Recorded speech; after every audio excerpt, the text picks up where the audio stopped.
Creative babble. I can say to my new Samsung Galaxy S25 Ultra, hey, find a keto-friendly restaurant nearby and text it to Beth and Steve. And it does, without me lifting a finger. So I can get in more squats anywhere I can. 1, 2, 3. Will that be cash or credit? Credit. 4. Galaxy S25 Ultra, the AI companion that does the heavy lifting so you can do you. Get yours at Samsung.com. Compatible with select apps. Requires Google Gemini account. Results may vary based on input. Check responses for accuracy.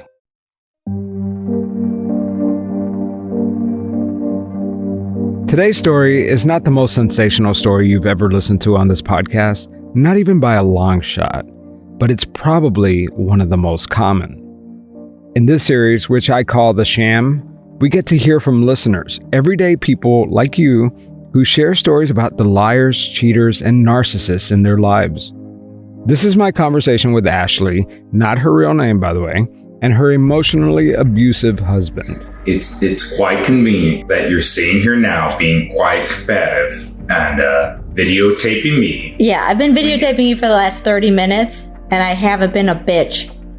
Okay? Ashley recorded hours of her arguments with her husband, and at first blush, they seemed like really silly little arguments that we all have with our spouses. But in reality, what we were listening to was a woman at her breaking point. I think that stories like this are important for people to hear because these are the more common stories. They are. Narcissists are everywhere. You know, they're not all like LaDonnas or, you know what I mean? Like, They're not all LaDonnas. They're not all LaDonnas. But I'll tell you what, he and LaDonna would dance. oh yeah, or kill each other. Yeah, or become a super narcissist and take care of the whole world. And that's the thing that's surprising about narcissists is that you and I are playing by different rules, right? So we would be like, well, normal people wouldn't do this, but they would. They would totally do this. But we don't even anticipate it because we wouldn't do this. Right. No, but I think the value for me is they have a way to triangulate and cut their victim off from support. Right. And I remember I was in the shower and I was crying because I couldn't cry in front of him anymore because he would make fun of me. And he'd be like, why are you crying? What the fuck? You know? And I was like, I'm trapped. Like, what? I'm trapped. Yeah.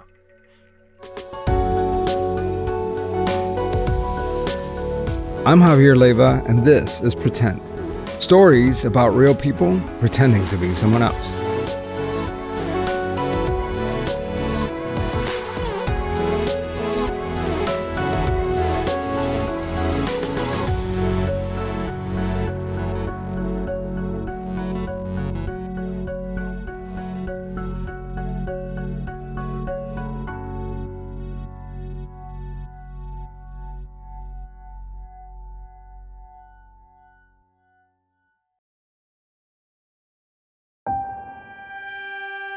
So my ex-husband, he is a true narcissist, but he also is an alcoholic. He also is addicted to like marijuana, not necessarily actually marijuana, but definitely the high that you get from it. It's a hard story to tell because I didn't realize he was a narcissist until COVID hit and his drinking went off the rails. Right. And I was locked at home with him and I couldn't understand what was happening around me. How long had you been married at that point? We'd been married for 5 years, together 6, and we had a 2-year-old. When he started drinking and when I physically was not safe anymore, that was the only point that I could finally realize something was wrong so that I could eventually get away. It was when I said, we need to separate because you're not safe, that his mask fell and I realized I was just dealing with a narcissist. And once that happened, it was like the shit show began. the shit show had begun, but I was really good at kind of like putting it in these like beautiful little like boxes of like, yeah, that's still okay. Right. That's still okay. That's cool. Like, we're just going to pretend none of this is happening because of course he loves me. Like, this is normal. And then it was, again, once I could like put my finger on like, he's an alcoholic. That's not right. That's not right. Like, I knew it and he couldn't deny it anymore. Then I was able to like get away because it gave me the ability to say to people, look, he's not a good person. Because up to then, convincing someone a narcissist isn't a good person is almost impossible because they have everyone fooled so great. You know, it's like you just want to beat your head against a wall. Yeah, because nobody believes you. Nobody believes you. And I mean, hell, you wouldn't even have believed you prior to COVID, right? no, absolutely not. I went to high school with a girl that also dated him. And after everything was done and she saw that we were getting divorced, she sent me a message and she's like, hey, listen, I dated him before you. I was going to warn you when you first got together, but I didn't because I know you wouldn't have believed me because I wouldn't have believed me. And I was like, okay, well, thanks for the heads up. Like, why didn't you, like, I could have, like, come on. At least it would have, like, tinkled around in my head or something. Right, because then you could at least look at it a little differently. You know, it's a little shadow of a doubt. You know? Yes, little shadow of a doubt. She said that to me, and I'm like, what is reality? Because I'm sitting there, and I'm like, just your whole life is broken up. And I have a daughter, and I had to like make these choices of like, we need to get divorced. We need to sell the house. We need to do all these things.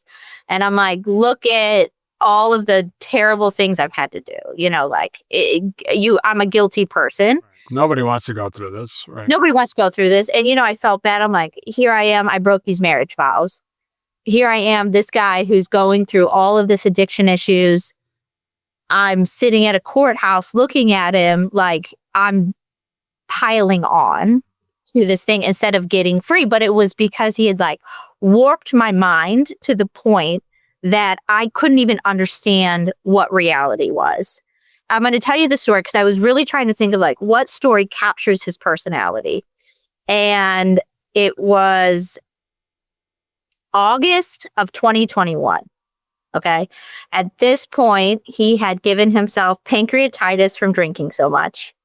I had separated from him physically because he had gotten a DUI 2 months previous, his third DUI of me being with him. He got in an altercation with the police when they arrested him. And the arresting officer, this was in June, he was like, girl, you got to get out. He was like, I'm arresting him and I'm giving him every ticket I can think of because he deserves it. Like, you're going to get killed. And obviously the other DUIs weren't enough to, stop him. Right. And I've said this to the lawyer. I said this to his parole officer at once. I said, he has 3 DUIs because he got caught 3 times. That doesn't mean he drove 3 times drunk. It was just like the probability was he was right.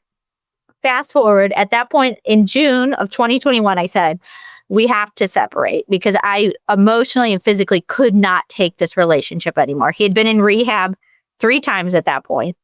He had given himself pancreatitis at that point. He hadn't been working for over a year. This was on the back of, emotional, physical threats, physical abuse. Not too bad. So I don't want to Right. But still. A lot, just pile on, gaslight, you name it, it was there. And he called me one day. I was driving to Tennessee and he said, I'm going to go to California. Because I said, we physically have to separate in June when he got the DUI. He threatened suicide for the second time. I had to have him committed against his will for the second time. He called me and he said, I'm going to take all these pills. So I called the neighbor who's a paramedic. He runs across the street and he calls me and he goes, he's telling you he's going to commit suicide. And I said, yeah, like, let me read you the messages. Like the 911's on the way. His parents are on the way. I'm getting there as fast as I can. And he goes, he's sitting on the couch eating chicken wings. How did they know this? Because he was looking through my front window. Oh. Because the neighbor across the street, I was like, Bill, you got to get there right now. It was like he's threatening suicide again. I was like, I'm so worried. Please go. Like, he just got this DUI. I just told him that we physically need to separate. Like, he's telling me he's going to kill himself because he's so upset. And he called me. He goes, he's eating chicken wings. And I was like, are you actually kidding me? So then you have an ambulance. You have multiple police cars. You have his mother crying on the driveway. You have me sitting there. At this point, I'm like, yeah. You know, I'm like, I cannot believe I got drug into this again. I have to break down the door because he runs away and he tells the police officer, could you at least hide the bottle of Jameson? I don't want my mom to know I was drinking. And I'm like, you didn't have any. You said he ran away? He tried to run out of the back of the house. So he like opened the front door, saw it was the police, and then tried to run away. What did he think was going to happen? Great question. Great question. Was he just plastered, I guess? I know he was extremely intoxicated, but it also played into the messages he was sending me were along the lines of like, you did this to me. If you separate from me, I'm going to kill myself. This is the only thing I can do. I'm too embarrassed to continue on.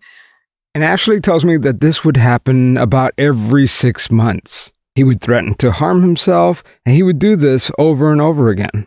Where he would get himself so deep into these like pits where he's out of money, burned all of his bridges, needs a reset. So he threatens suicide. Everybody jumps to help. And then because he's so mentally unstable, so he says, everyone kind of forgives and forgets because he's like, I'm a new man now. Mm-hmm. I'm never going to do that again. But you can't bring up what I did before because remember how I almost killed myself over it? So now you can't touch it. At the time, I was like, oh, this is just somebody struggling with addiction. He is so sad. It's not. It's not. It's just a manipulation tactic. And it was about the third time when a friend of his called me and said, it's telling me he's going to commit suicide. And I said, then you need to call the police because I'm not going over there. Yeah. I was like, I can't do it. And he's like, well, what do you mean? And I'm like, he's not going to commit suicide. Fool me once, shame on you. Fool me twice, shame on you again. Fool me 3 times, I'm out. Right. Like, I'm not getting out of bed. It's 12 o'clock at night and it's cold outside. Right. And at this point, are you divorced? At that point, we were divorced, yeah.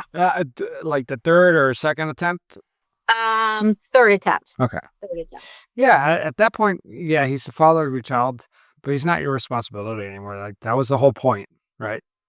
But the problem was he had no one else because he just burns these bridges. Yeah. So it was like, we'll call her. She can deal with it. And here I am like, okay, well, let me go sign another affidavit to get him held against his will, like a mental hold. And I'm like, this is fucked up. I'm pardon my French. Okay. No, that's fine. I mean, I try to think of other words, but I'm like, sometimes fucked up. The way you can describe situations. Yeah.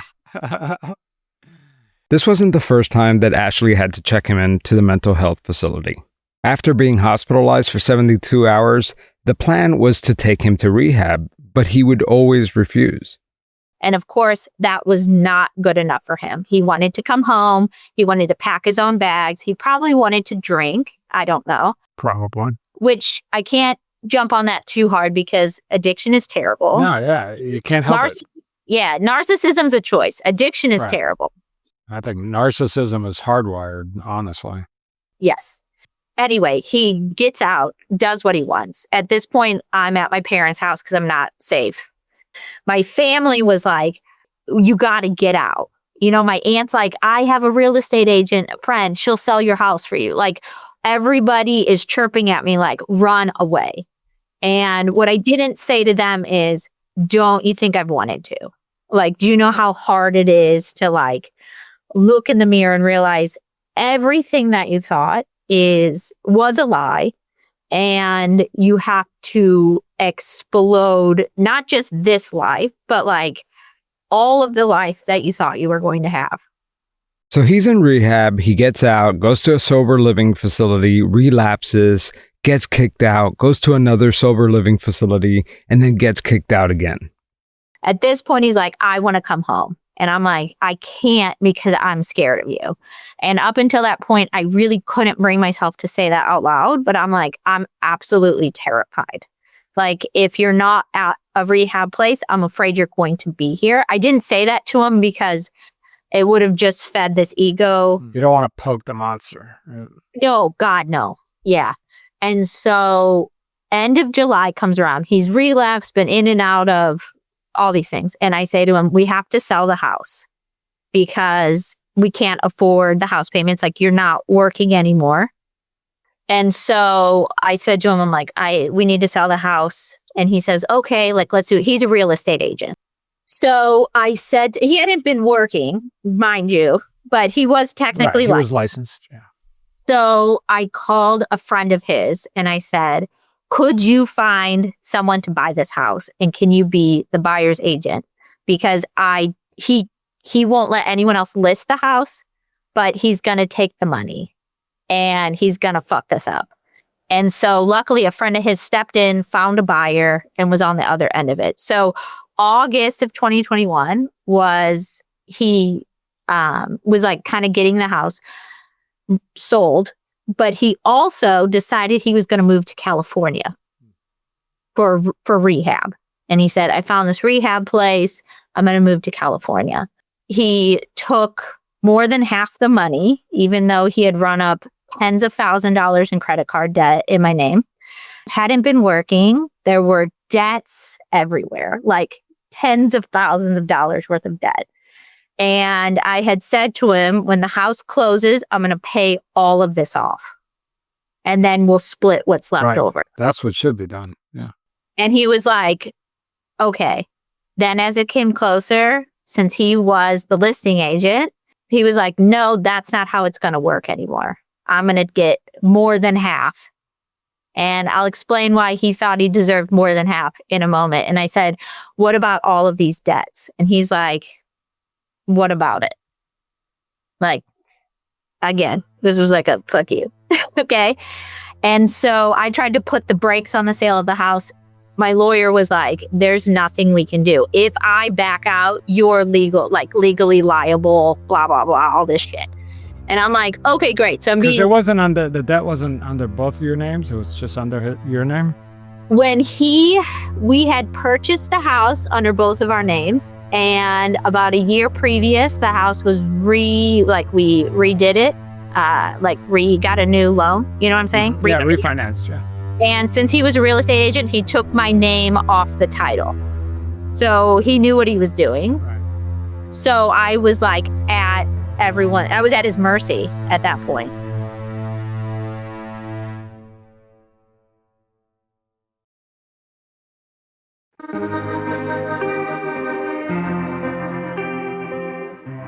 Was he like this erratic when you first met him? When I first met him, he was an absolute mess. And he blamed every single thing that happened that he had cancer. Oh, did he have cancer? He actually did, which a lot of people said to me, are you sure he actually had cancer? And I said, yes, because I was at the hospital and I saw physicians. What kind of cancer? He had Hodgkin's lymphoma. Oh, okay. So I actually knew him a little bit in high school, and then we lost touch and then reconnected when he got cancer, because about a year previous, my grandpa had died from cancer. Then I'm on Facebook. He does this like post, which was like, everyone pray for me, which now I have a problem. I'm always like, once somebody says pray for me, I'm like, you're fucked up. And so I message him. I haven't seen him in a while. He's a handsome guy. He's tall. I remember him from high school. Funny, outgoing, this whole thing. So I message him. I'm like, oh my God. And, and I kind of have this open wound from my grandpa dying from cancer. So it's like, hits really hard. And I'm like, so sorry. If you ever need anything, let me know. I said that looking back, like that was thoughts and prayers. I wasn't going to do shit. Right, okay. Right. But then he's like, you know what? Yeah, that was my thoughts and prayers moment. Like, right. You were trying to hit on him, a guy with cancer, right? so I was like, I feel obligated to say something here. Remember, they were high school friends. They were acquaintances. So I'm like, oh man, so sorry. Like, if you ever need anything, let me know. Yeah. And he's like, you know what I could use? I haven't talked to this guy in 10 years. He's like, a strawberry banana smoothie. Okay. Okay, now I'm obligated. Because I'm like, I said, if you ever need anything, now he's asking for something. And I'm like, fuck, if I don't do this, I'm not a good person. Right. Honestly, it would have been a shitbag. Yeah. Let's just be real. Like a cancer patient saying like, Yeah. the one thing I need is a That's strawberry. karma. You don't want to mess with karma, right? I'm not going to mess with that. So I'm like driving around. I don't like smoothies. I just remember I'm like in my car. I'm like, I got to find a smoothie. Yeah. Okay. Find the smoothie place, get a smoothie, go to the hospital. This should have been red flag number one. So I like went back to the nurse's desk and I was like, I'm looking for, and she's like, oh yeah, room like 215. And I'm like, okay, it is. So I open the door and he's like, oh, the smoothie. And I'm like, he's like, oh, it's so great to meet you. We chit chat, catch up for a second. By the time I get home, he had sent me a Facebook message saying how much he had always cared for me and we should have dated in high school and I was the silver lining to his dark cloud and good things always come out of terrible situations and I was the good thing coming out of his cancer, blah, blah, blah, like laid on thick. And when you read a message like that, it like gets in your brain. You're like, oh my God, I am great. I am. Look at me. I'm awesome. Yeah, I mean, and you did a nice thing, and he needed you, and he really did have cancer, but... Yeah. So he was like, I'm just so scared of what's going to happen. Can you come back tomorrow? And I was like, yeah, sure. Like, again, so I go back, and he's like, I think he said, I love you, like maybe 3 meetings in. He's like, I've always loved you. How is that possible? Yeah, right? Looking back at the time. You were just Facebook friends and acquaintances from high school. Right. Was that weird to you? Yeah, I was like, whoa, whoa, whoa. Because I remember he had gotten out of the hospital. Yeah. And because he was just in for a short time to like have this Right. thing removed. Then you get out, right? And he came to my work. And at that point, he had shaved his head because he needed to do chemo. And he came to my work and he said, let's go get lunch. And I was like, okay, let's go get lunch. And he had no money because now I know, because I did some digging, he had been fired from his job. So he told me that he was let go because he got sick. No, he got shit canned because he's probably doing drugs. So he's like, oh, I just like don't have any money. And I was like, that's okay. Like, I'll buy lunch. And then he was like, I love you. That's when he's like at lunch. Oh, like so he said this in person. What was your reaction? Because that's like kind of cringy. somebody sitting across the table, like batting their eyelashes at me and is like, I think you're the most wonderful thing that's ever happened in the world. I do gonna steal all of your money and give you gray hair and make you like question reality. But at this moment in time, I like love you so much. You're the best thing that's ever happened. Yeah. Well, I mean, there's nothing wrong with that. I mean, everybody wants to feel loved. It's just that, like, looking back now, you must feel like, what would you tell yourself that day? Like, I would have absolutely put a bag over my head, kidnapped me, and taken me to Mexico. Like, start a new life. no, I know, but aren't we just suckers for that, though? For people doting on us and telling us how great we are, right? It's so hard to resist. Beautiful. It was beautiful. I mean, to sit across from someone Now I know he probably meant none of it. But when you're like, I'm like, at the time, I think I'm 26, maybe 27. I'm like living on my own, working. You're kind of at that time in your life where everybody is kind of like getting married. They're having kids. It's like you're out of that college experience. And you're like, for me, I'm like looking to the future, like, oh, I do want to get married. I do want to have kids. The clock is ticking, right? Clock's ticking. Tick-tock. How old were you? I was like 27. Yeah. Yeah. Tick-tock. Yeah. Tick-tock. Yeah. Okay. And so I'm like, here's this like guy that I kind of know. Yeah. I went to school with his sister. He was in the Marines. Yeah. That's a star. He got kicked out. But I didn't know that at the time. But you knew he was in the Marines. Yeah. Yeah, like he was a Marine, tall, handsome, like looking at you and is like, you're the greatest thing. And I'm going through this horrible thing.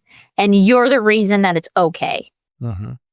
And so I ate it up. And honestly, if he wasn't a narcissist, it would have been great, right?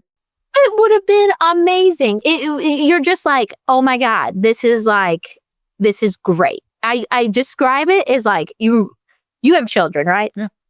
Yeah. Okay. So like you get your baby, right? And you like look down and you're like, holy shit, like your heart feels different. Mm-hmm. And that's how it felt in a way where you're like, oh my gosh, I was missing this. And like, this is like filling a part of my heart that was empty. And, I was like looking for it. So I just like latched on. And the thing is that it's like a ball of wax, right? Like some of it might have been real, some of it might not have been real, right? Thank you for doing the backstory though, because that's really interesting. I mean, that's how when people listen to this, especially women, like when they listen to these kinds of stories, they're like, how can you fall for this? But you weren't there from day one. You weren't there when you handed him the smoothie and the next day he told you, you weren't there. Yeah. It's like only when you step away from it that it becomes clear. But absolutely. And honestly, when I always divide it up into 3 parts, it was like act 1 is like before COVID, when he was like still had his like narcissistic mask on. And I was like on this pedestal that I was just like the greatest person he's ever met. And it feels good. It's like nice for someone when you go to a party with people and is like, that's my wife and she's the best and she's the smartest and I wouldn't be where I am without her, right. But then you go home and it's like the opposite. Right. But these moments where these like little like nuggets of pumping you up and like love and just things. enough. Just enough. And you're like, he does love me. This is great. If you've ever been in a manipulative relationship with a narcissist, this should sound all too familiar. And like Ashley said, Act 1, her husband love bombed her. Act 2 is when the mask finally came off. We actually have audio recording of some of their arguments. Ashley recorded hours and hours of gaslighting sessions, and we're going to play you some of that audio after the break.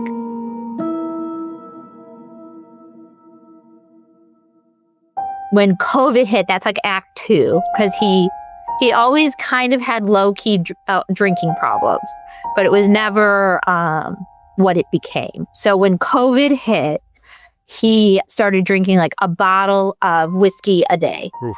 And when I took his money away, he would just go to the grocery store and steal it. When I took his car keys away, he would walk to the grocery store and steal it. And I didn't realize he was an alcoholic as bad as he was until he got pancreatitis.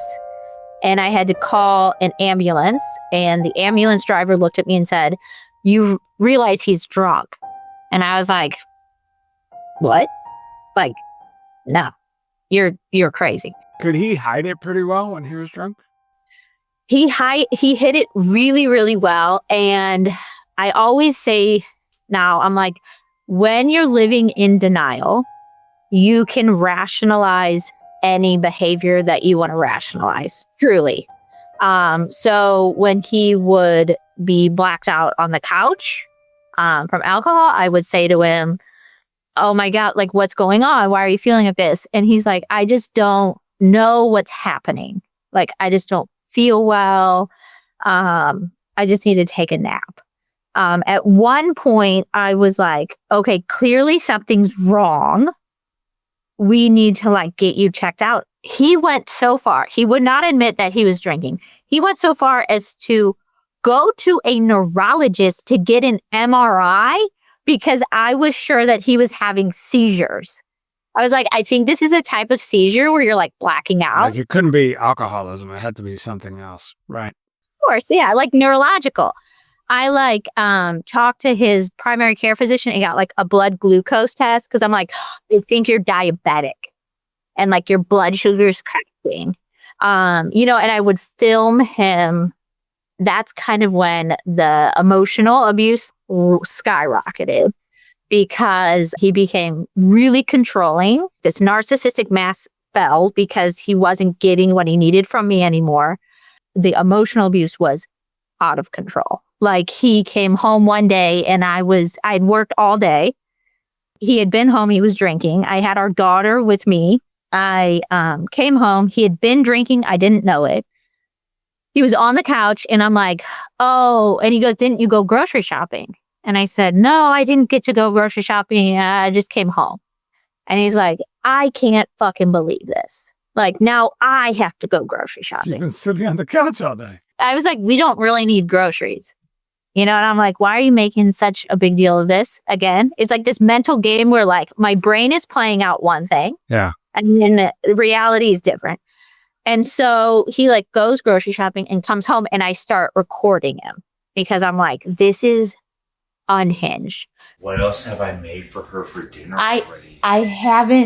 You haven't made anything for dinner. I was doing dinner and you were doing the groceries. That's your big fucking... Oh, so Matt... And he knows he's being recorded too. At one point, he picks up the phone and starts speaking to the camera. Oh, so was unloading the groceries that he went to the grocery store and Nobody's bought. Arguing and that. now he put them.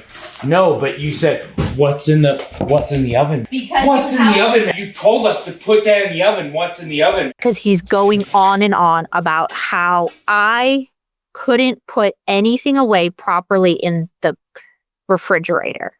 Here's our fresh pickles that need to be refrigerated. I understand. When they get home from the grocery store. No, I don't think you do. And I was always doing this. And this is the problem because I'm so messy and I can't keep the refrigerator organized. And this is the same thing with the dishwasher. And you got to do it better. And you're fucked up because you can't organize the refrigerator the right way.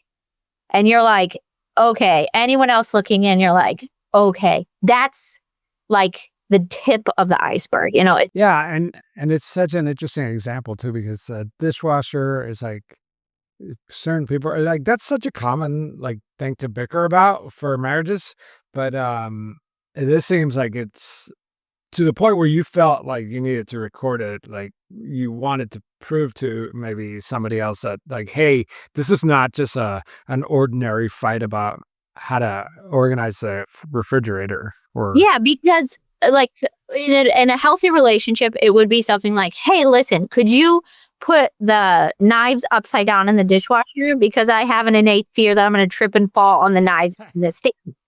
Like and then like the other person's like, sure, right, or like the toilet paper goes over not under, and these are common household things, but this is not what you're talking about.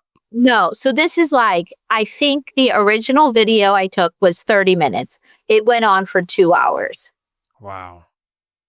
What were you hoping? Like what triggered you to record it? Because that's really telling right there. So by the time I had gotten to that point, I had already had to start leaving the house with my daughter, and it's like COVID. Were you scared? Oh yeah. Yeah, absolutely. So he was blind drunk, but he was just really good at not falling down. So when you say, are you drunk?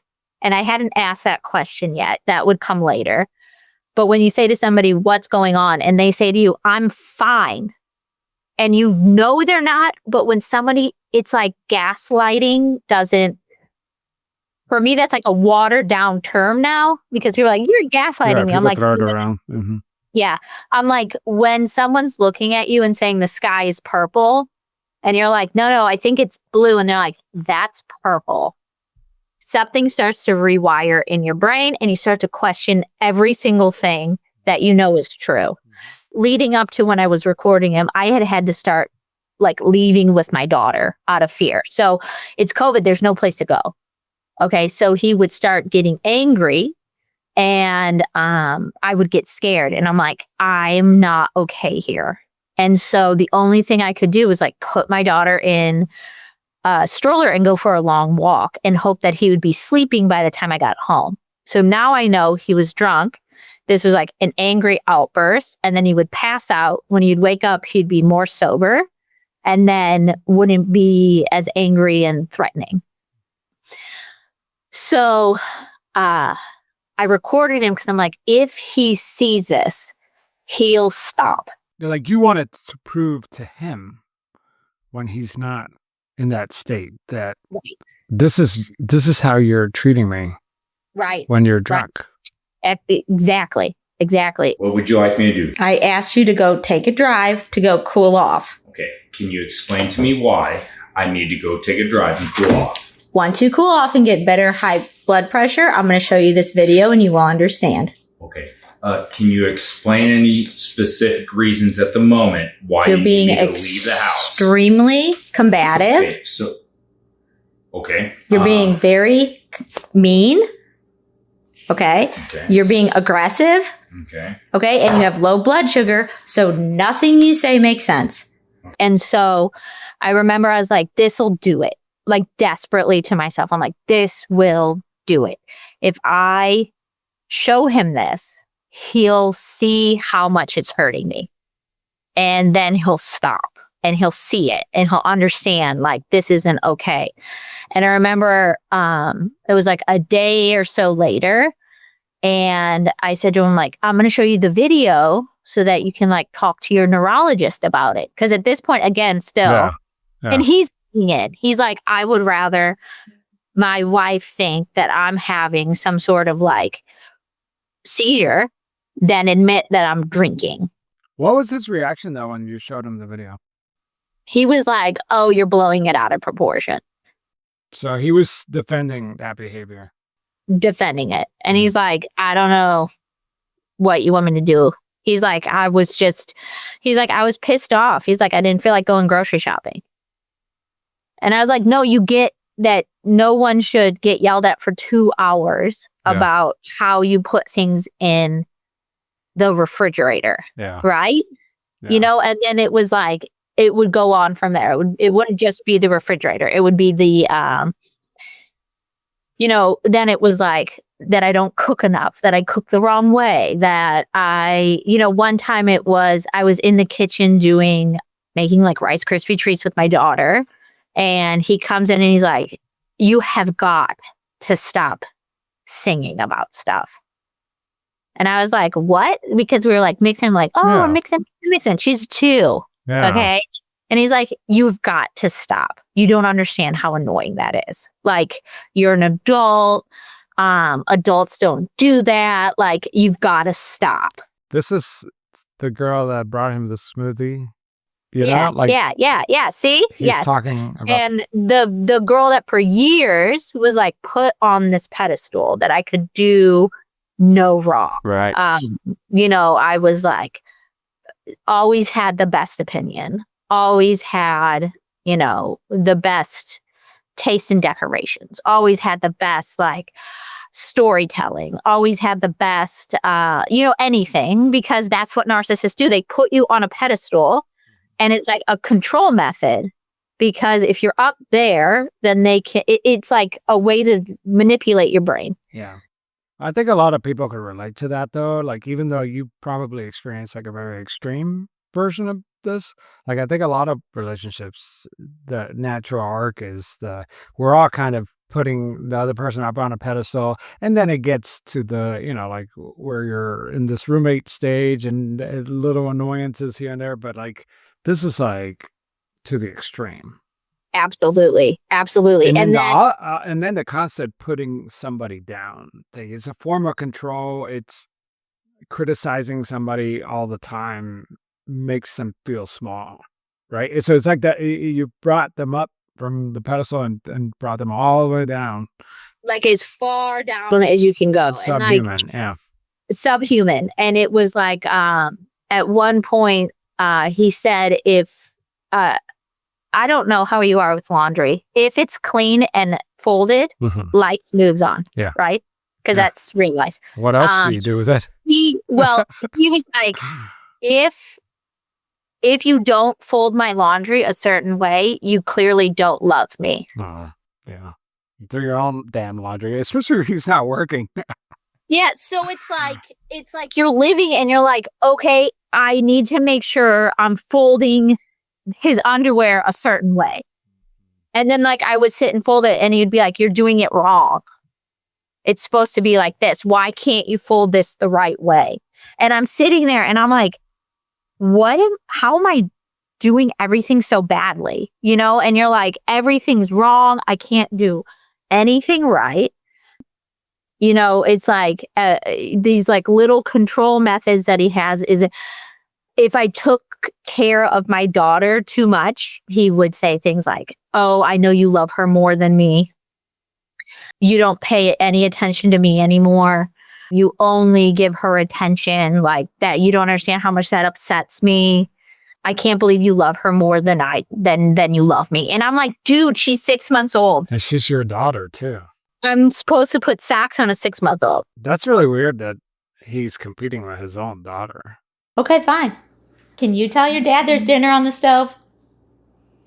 Yeah. Dinner's on the stove.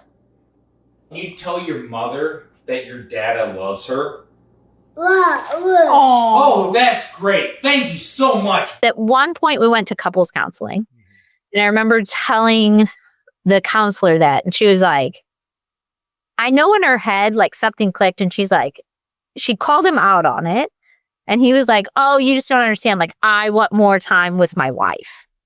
And I'm like, no, I think you're jealous of a baby. Like deep down, you're jealous because you're not getting all the attention. Is he a good father? What a great question. I would say he hasn't had much of a chance because up until she was 2, he was like a good time dad. So we were at home together and he would very doting on her. Mm-hmm. But if it wasn't convenient, it was kind of like, I'm going to go with the boys. But I watched her during the day. So it was great.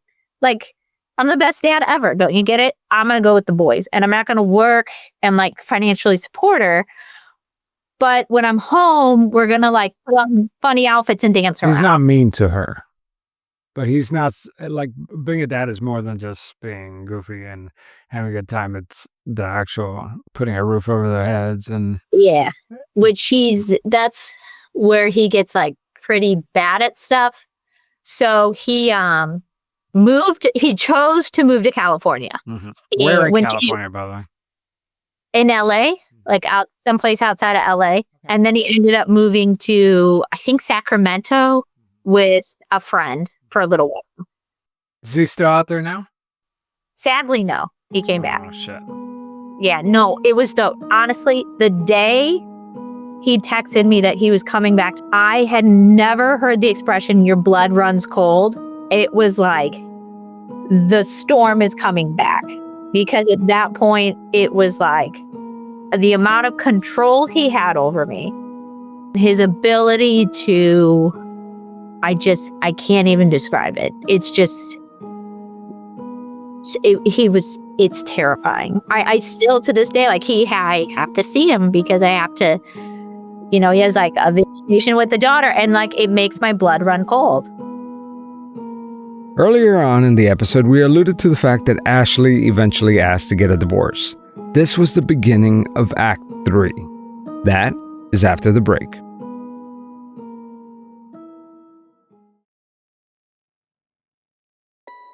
At this point in the relationship, Ashley's husband decided to move to California. Every now and then, he would occasionally come back to the Midwest to visit their daughter. Because of his erratic behavior and substance abuse problems, Ashley didn't feel comfortable leaving him alone with their daughter. So she would tag along during his visits. Keep in mind, they're still married at this point. We get this like temporary custody in place that he can see her again with supervision. Shows up to the first visit so drunk that I had to, thank God there was a supervisor. So it was like a friend doing the supervision, and I had to like have her run away. I was like, just go out of the house and leave, because you don't know what you get with this guy. Like, he's either going to be all right or he's going to try to hurt somebody. So she took our daughter, and she had a daughter there too, and they like went for a walk. Luckily, the supervisor was able to get him back in the car and like took him away.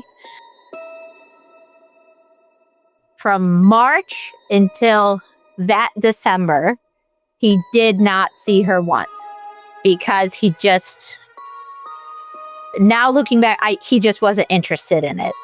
Like, he had no interest. He would call her on the phone, but there was no interest. At the end of the second visit, I served him with divorce papers. And that's when his mask completely fell off. At this point, it was just kind of like, it was terrible and abusive, but then it was like any semblance of I'm doing this out of love or deep down I care for you, gone. Okay, so now he's just an asshole.